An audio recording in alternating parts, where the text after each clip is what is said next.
So what Kamala Harris announced yesterday for the first time is that she is willing to nuke the filibuster, which is a tactic that is used in the Senate. It's not constitutional, that slows down pieces of legislation, effectively saying that we're going to gut the filibuster to reinstitute Roe versus Wade. Now, this might sound like something you've seen on a television commercial from Kamala Harris, but it's something completely different. What she is saying is that she will overturn any state that might have pro-life legislation in Oklahoma, in Kansas, in Tennessee. So what is so remarkable about this tape that we're about to play, this is Kamala Harris in a phone interview, I imagine a radio interview of some sort, and she does this unprompted. Nobody asked a question of Kamala Harris about the filibuster, at least to my knowledge. I don't know that the question was asked. It seemed as if Kamala Harris just meandered right into it and said it, and her team had it prepared for her to make this announcement. Kamala Harris wants to tell states like Tennessee what they can do with their pro-life legislation. The brilliance and the moderate ground that President Trump has been saying is this is a states' rights issue. It has been for quite some time. There'll be ballot referendums and state laws. Kamala Harris wants to overturn the state-directed, citizen-led component of the pro-life abortion debate. Listen to Kamala Harris saying that she will get rid of the filibuster to accomplish such radical and unprecedented policy objectives. Play cut 55.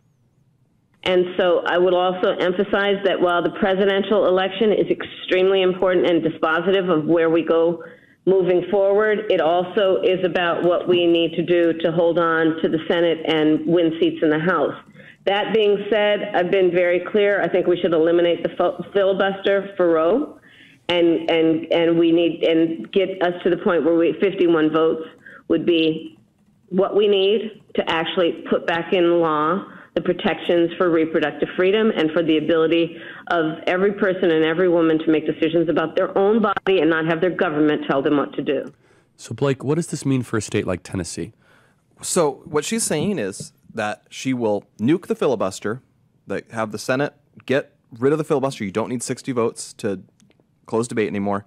To basically, she says, bring back Roe. So what that would literally mean is they would pass a federal law that says the original Roe v. Wade ruling is now the national abortion law, which basically means you can have no restrictions whatsoever on abortion in the first trimester. You can't really have that many restrictions in the second trimester. And then like in the third, you're kind of allowed to ban it, maybe.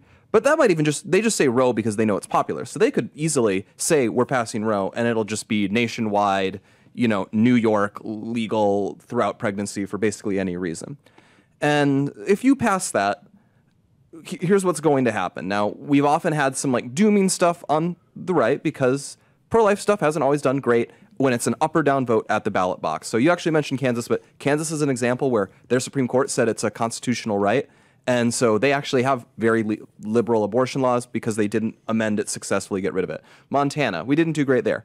But if you set those aside, here are states that have very strict laws right now. Texas, second biggest state in the union.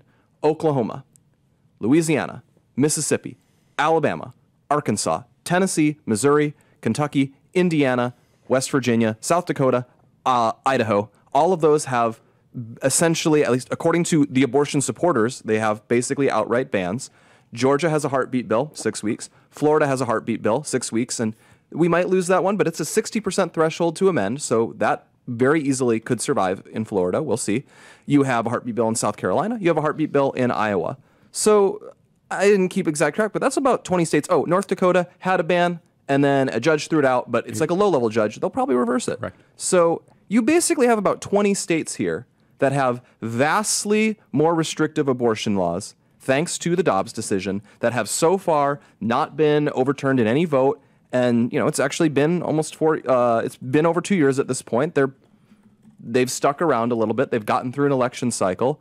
And if you have pro-lifers deciding to stay home because Trump doesn't want a national abortion ban, what you are effectively doing is you're You're mad at Trump over something that won't happen, because I'm just going to tell you, they're not going to pass the national abortion ban. And if they do, we will lose the following election.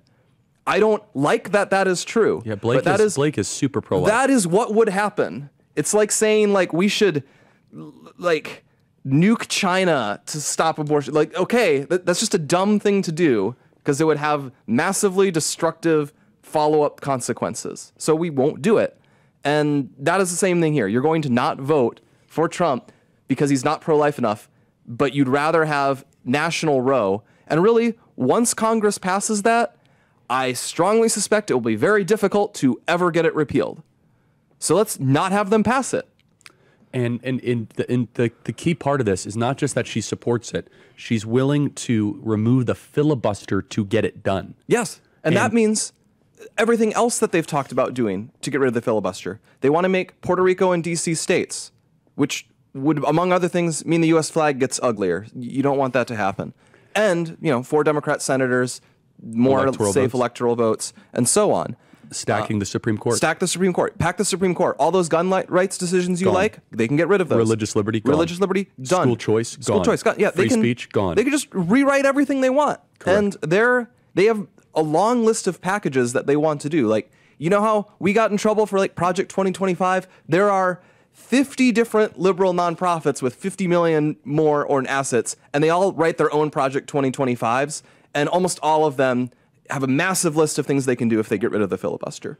And if you're pro-life out there, if you're a Christian or a Catholic, and you say, oh, I'm not voting for Trump because he's insufficiently pro-life, let me be as clear as I can. Not voting for Trump is a ticket to one-party rule and would have nationalized abortion. It would overturn every single state where we made progress, and then you'd be giving the keys to the Democrat Party to add D.C. and Puerto Rico as states, because they'll use the filibuster for that. They'll get rid of the filibuster for that. Just pack the Supreme Court, and then also pass H.R. 1, which is universal mail-in balloting, and just no amnesty. They'll pass amnesty. And look, I'll be honest. I was talking to some pro-life leaders last night, and they said, yeah, we're organizing people to protest against Donald Trump. And I said, you're being immature children, throwing the country out. Not only is your point stupid, but it is materially, it's like, not only is your protest point stupid, but if Donald Trump wins, the pro-life movement stays alive. If Kamala wins, it could be obliterated for a generation. A generation. And not to mention, Kamala Harris will use the FBI, the Department of Justice, and the IRS to go after any pro-life leader in the country. And so I hope you guys are listening carefully here. She'll attack pregnancy crisis centers. Every state that has passed pro-life legislation will just be overturned and reversed. But I guess it's worth it to not vote. It is, what'd you call it, Blake? Moral virtue signaling, right? Yeah, you'd rather go back to the era where things were worse because I guess, like, you had more moral clarity then or something. No, that's what some people say. It makes you wonder, what team they're actually on. I want to play more tape here of the push to get rid of the filibuster. Blake, explain to our audience again the significance of the filibuster, because this is being met with massive opposition from Joe Manchin, Kirsten Sinema. Both leaving, though. Yeah, so what is the, like, tell us what are the components of the filibuster? So what the filibuster is in the Senate, you need a majority of votes to pass something, 50 votes or 51 votes or 50 plus the vice president, Kamala, right now. But they have rules that govern how the Senate works, and some of those rules govern debate. And what a filibuster is when someone refuses to allow debate to end. And what they've done with the rules is they say, you need 60 votes to force an end to debate. They call this cloture. And if you are not able to end debate, there's no time limit on it, so they can just perpetuate it indefinitely. And so this used to be a pretty rare thing, and it used to be, like, to filibuster, you'd have to physically keep talking. So you occasionally Thurmond. Strom Thurmond did it for, I think, 24 hours to oppose. I think it was 27. I'm going to look something it up. like that, yeah. And so it used to be that way, but over time, there's been this move towards making it more sclerotic, not able to do stuff. So now you can just filibuster forever, and you don't need to be physically talking. So it's essentially become, you need 60 votes to pass anything. Now, this is something of a legal fiction because you can get rid of the filibuster by majority vote. It is not in this. It's not in that. I want to be very clear. It is not in the U.S. Constitution that I'm holding up right now. It is purely a norm that the Senate maintains, and you can get rid of it. So, for example, you used to be able to filibuster Supreme Court nominees. The GOP got rid of that so they could get Gorsuch on the court. You could filibuster lower court nominees. I think Obama got rid of that one. Well, that's right. So Obama got rid of it first for circuit court. And then the Supreme Court was still took there. the precedent, and because remember McConnell said you're going to regret doing this. Yes. And then McConnell went. We win, and we get Amy Coney Barrett, Gorsuch, and Kavanaugh. It almost works like it's kind of like it's like nuclear war, or like military escalation. Like you can escalate back and forth. And so, in theory, you could get rid of the filibuster they used for anything. They used it for the Inflation Reduction Act. Yes. Oh, so that was. Did they get rid of the filibuster, or was it that technically the filibuster doesn't apply to? Not sure. There was one of reconciliation. That was a part of Obamacare. Yeah, no, that's correct. Yeah, because of Scott Brown winning in Massachusetts. And so there's all these complexities to it. And what is ultimately the case is you can just get rid of the filibuster by majority vote.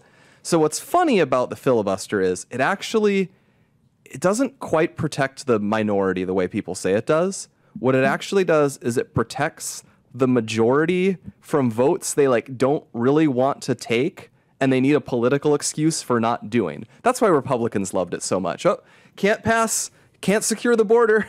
We don't have 60 votes. Sorry, guys. Whereas if there was no filibuster, they would have to be much more overt that we actually kind of support open borders. So that's a really good summary. Thank you, Blake. And on that, this is Joe Manchin saying he will not endorse Kamala Harris because of this. Play cut 63. I think I've been very clear my whole career is that the 60-vote threshold that we basically operate under in the Senate is essential. Would you endorse her for president then? I'm not endorsing. I'm not endorsing. Secondly, this is, let's go here, cut 56 on CNN about the filibuster. Now that she has said that she would get the Senate filibuster rules and passed a measure, Manchin tells us this morning he will not endorse Harris for president. He's one of the staunchest supporters of the filibuster. Play cut 56.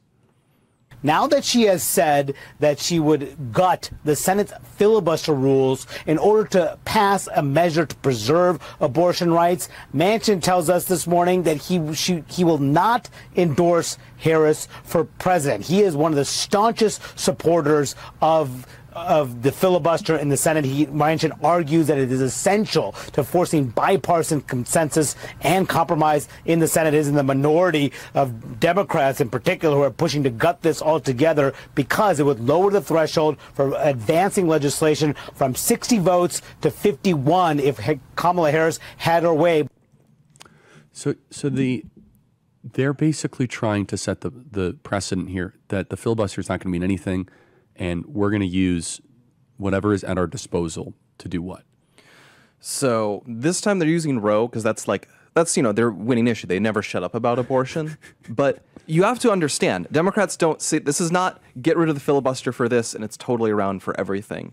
Democrat activists want to get rid of it for the whole shebang. They're thinking this is why we can't get the Green New Deal climate stuff. This is why we can't amnesty. This is why we can't get amnesty. This is why we can't get statehood for all these. This is why we can't pack the courts. And that's what the key thing. The real key thing is pack the courts, because then you can just have a court say all the other stuff is required. It's the Constitution. This is vital in a modern era for checks and balances. Kamala wants to get rid of it to bring in a radically communist agenda to the country. Pay attention. If she wins, watch out.